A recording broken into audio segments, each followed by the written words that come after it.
Cosmos has always been one of my favorites. They have not been moving as much as others, but I still think they're going to do very well this cycle. Cosmos is a layer 0, which employs IBC, inter-blockchain communication. So basically all the chains within it, they're all called dApp chains, all the chains within Cosmos, they have the ability to talk to each other if they want to. Not all of them turn on IBC, but theoretically, all these can talk to each other. Okay, and they used to show BSC in here, and then they remove it because probably Binance told them to remove it. But even BSC can turn on IBC if they wanted to, but they choose not to. But yeah, the point is, you could see all these are talking to each other because of IBC. So there's a big advantage there. It's a huge interoperable ecosystem or cosmos of chains, right? Unfortunately, though, one weakness to Cosmos is that their inflation is quite high. And they recently had a proposal to decrease inflation to 0, which, of course, everyone turned down because all the validators, they want to continue to earn some kind of rewards. I don't know why they went from like very high to 0. They could have done something in between. So that's probably the next thing. But I do think once they reduce the inflation rate, it'll definitely help Cosmos in a big way. Because right now, I think what's holding it back is the inflation. They inflate too much. But eventually, they're going to get that under control. But, you know, like I said, those dApp chains, they're getting really, really hot. A ton of volume. DYDX, which is a DEX, I didn't even know this. They're beating Uniswap in daily trading already. They were on Ethereum. They decided to launch a chain on Cosmos because, you know, for obvious reasons, they want to save on fees and congestion and so forth, right? But DXDY is doing very well. Osmosis, another DEX, their major DEX, is surging as well. 1 billion in monthly volume, right? And of course, you have other newcomers like Say, Celestia, that both have been very, very hot in 2023 and 2024. And of course, you have the hottest one of them all, Injective, which is also out of Cosmos. They're rolling out their new Volan upgrade, which will increase their burning and make things even faster. And that includes this new gas compression, which now makes transactions on Injective among the cheapest in the space. In fact, even more cheap than Solana. So they were already cheap, but they made themselves even cheaper. So basically now, if you conduct anything, any kind of transaction on Injective, it's near 0. You just don't have to worry about paying gas anymore. That's the bottom line. It's not at 0, but it's near 0. It's very close to 0, so that helps, right? And of course, their utility is going up. Number of users, addresses, up tremendously. You can just see just like moonshotted. So there's a lot of good stuff happening, and Injective ahead of their new Volan upgrade. They're also staking another 50 million to take it out of supply, right? So Injective is definitely one I think will do well this year, right? Solana is still doing very well. Stablecoin volume, really, really, really high. Right? In fact, threatening Ethereum's dominance just from stablecoin volume. No, that's not it. But stablecoin volume, extremely high. Extremely high.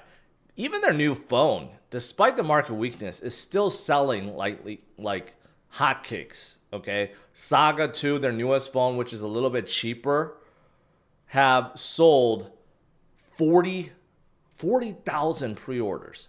Okay? Within just a matter of days. And that's with the market weakness right now. That shows you how many people really want those juicy airdrops from the Saga phone, right?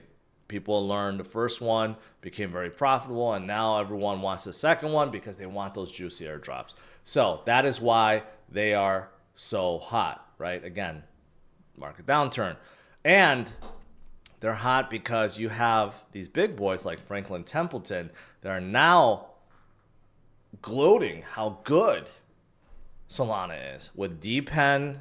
This is like a new acronym, but decentralized physical infrastructure, which a lot of it is part of DeFi. But DPEN, DeFi, meme coins, NFT innovation, a Fire Dancer, all these things they're applauding, right? So you got the big boys also paying attention.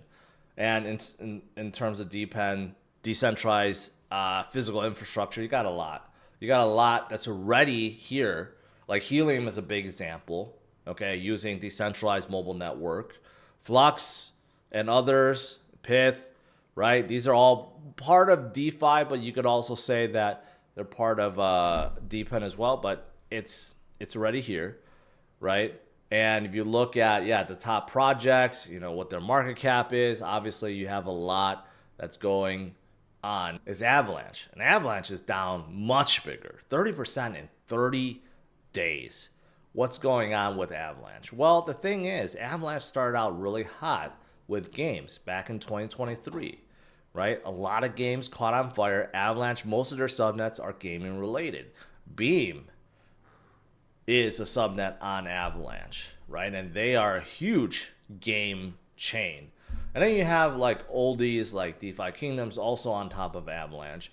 And you got others too, but mostly because it's game driven. But then, games got a little bit weaker. So Avalanche started getting a little weaker. But overall, still a powerhouse. They're still in the top 10, right? Obviously, that means a lot. And they still have a lot of great stuff happening, right? For example, if you look at overall development count, it's still really, really high. Maybe not up there, not as high as Optimism or Solana or Arbitrum, but they are up there. That means there's a lot of development happening right now, right? And of course, I did talk about the games. You got a lot of good ones. Some already out, more coming. I think games will be a big thing in 2024, right? So I think their goal continue to do well. They also have Burning as well, and they have this partnership with some of these other with other chains, and they're trying to become like this big, I don't know, ecosystem, right? So it's all good. I think Avalanche is gonna pick up, and let's not forget they do have a couple memes, not doing so well now, but I think those memes will pick up once again and also help carry Avalanche going forward. You can't discount Cardano. Cardano, like I said, could be very, very, very boring, but Cardano is still sitting in the top 10 at number 8, holding. And you know what? Right now, there's just kind of like Avalanche, Solana. They're building. That's all they're doing. Their fundamentals are getting better, right? NFTs, they're one of the top NFT chains out there, okay? Also for staking. And also look at this, development, right? In fact, if you look at GitHub commits for the last 30 days, guess who's leading?